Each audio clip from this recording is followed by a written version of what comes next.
खूबसूरत प्यारी बातें मज़ीद वीडियो के लिए चैनल को ज़रूर सब्सक्राइब कर लें और साथ में बेल आइकन को भी लाजमी प्रेस कर दें ताकि हमारी रोज़ाना की वीडियो आपको मिलती रहे।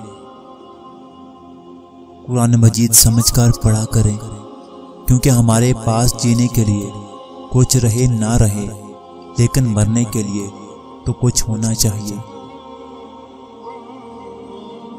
नमाज फलाह का रास्ता है तो जो कामयाबी चाहता है वो अपने रब की तरफ लौट आए। मोबाइल वाइब्रेशन पर भी लगा हो तो आवाज़ आ जाती है लेकिन अजान की आवाज़ स्पीकर के बावजूद सुनाई नहीं देती। फिर कहते हैं कि ज़िंदगी में सुकून नहीं है। सुकून कैसे मैसर होगा आपको जब दिल अल्लाह की याद से गाफिल हो, क्योंकि अल्लाह के जिक्र से ही दिलों को सुकून मिलता है।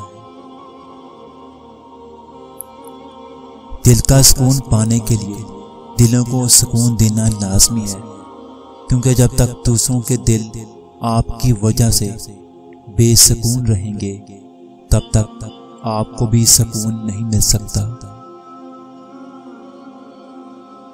माँ बाप के पास बैठने के दो फायदे ये भी हैं, हम कभी बड़े नहीं होते, माँ बाप कभी बूढ़े नहीं होते।